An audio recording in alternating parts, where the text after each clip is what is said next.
And here we are again, another excursion of everything you wanted to know and didn't about Project 2025. Today I'm going to be talking about both labor and lifestyle, how this next administration is going to affect you both at work and at home. Starting with labor. Republicans always have the ultimate goal at getting labor at its cheapest. They do not support a living minimum wage. They do not support caps on CEOs' incomes. And where you're going to see a big push this year is getting more and more employees to become independent workers or contractors. What this does is it allows companies to not offer any benefits because they're not officially your employers. As someone who's been in the writing industry, becoming an independent worker or contractor is a great way to diminish the amount of money you'll make. People are constantly forced to underbid on projects because the competition out there is so extreme. Independent contracting, at least in writing, is so saturated, it's almost impossible to make an income there. Obviously, we've seen what has happened with the rise of Lyft and Uber and other jobs that just promote such a hustle lifestyle, and you are literally running yourself ragged at the benefit of being your own boss. In Project 2025, it frames independent contractors as a good thing because it says small businesses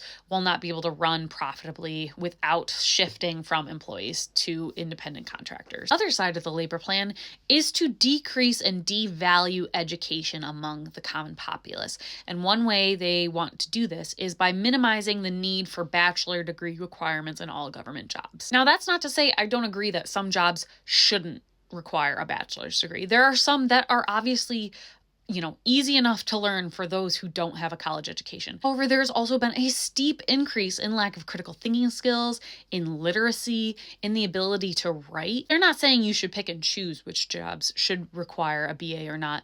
They specifically say Congress should prohibit the inclusion of BA requirements in job descriptions for all private sector employers. Continuing on with things they want to change in the private sector, they want Congress to mandate that all new federal contracts require at least 70% of the contractor's employees to be U.S. citizens, with that percentage increasing to 95% over a 10-year period. That is absolutely staggering. There are so many people in the U.S. who work here on green cards and other work visas that we are just going to unilaterally scrape. And of course, they want to repeal the Dodd-Frank mandated disclosures relating to conflict minerals, diamonds, mine safety, resource extraction, and CEO pay rates. Therefore, the average U.S. citizen can no longer complain about their company's CEO making 360 times their own salary. And of course, like in every other category I've read, they want to get rid of anything that helps minorities. So they would like to eliminate the Minority Business Development Agency,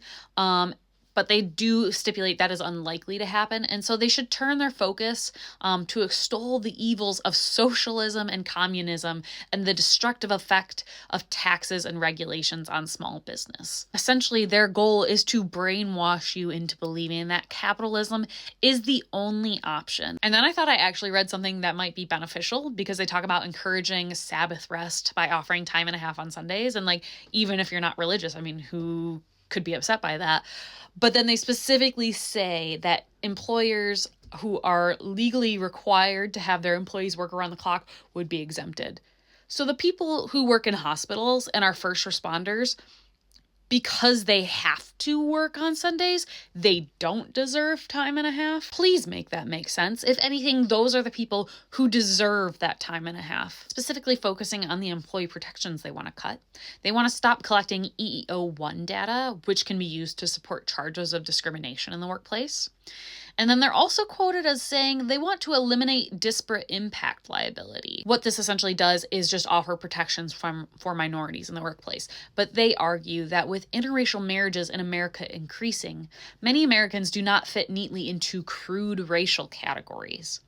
They say that discriminatory motive or intent is irrelevant. All workplaces have disparities, and this should not be treated differently. They want to rescind regulations prohibiting discrimination on the basis of sexual orientation, gender identity, transgender status, and sex characteristics. They want to cut back the Bostock Act, which is what protects sexual orientation and transgender status, to only the context of hiring and firing.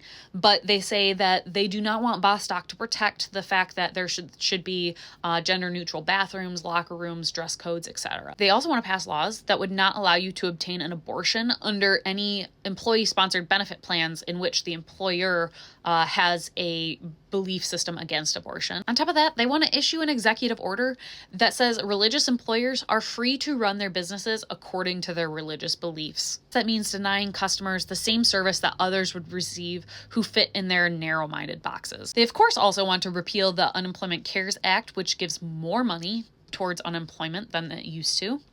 And then for unions, they want to create non-union employee involvement organizations in order to supplant unions. And then the unions they cannot supplant, they want to remove the contract bar rule, which makes unions immune to decertification for up to 3 years after a collective bargaining agreement has been reached. Finally, a little OSHA note, they want to exempt small business violators from fines for first-time offenses.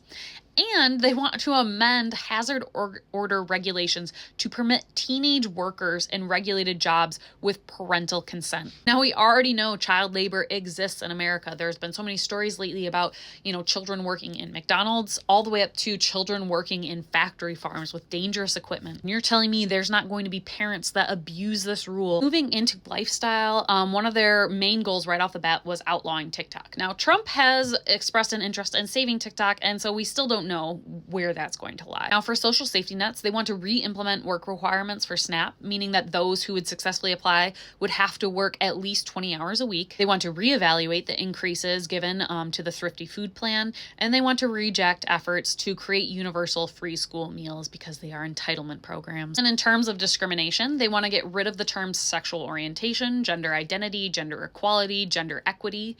They want to remove transgender kids from sports, which we have actually just seen this morning, and they want to abolish the Gender Policy Council and all related executive orders, eliminate promoting of abortion, sex ed, and gender-affirming care. Here they demonstrate their ultimate disdain for those who are not heteronormative. Same-sex marriages have higher financial stress or poverty, poorer behavioral, psychological, or educational outcomes, and so they want to pass the Child Welfare Provider Exclusion Act to ensure that organizations are not subjected to discrimination based off of their beliefs about marriage. Basically saying that adoption and foster care agencies can deny you a child if you are not heteronormative. Of course, they're racist as well, so they want to get rid of the terms diversity, equity, and inclusion.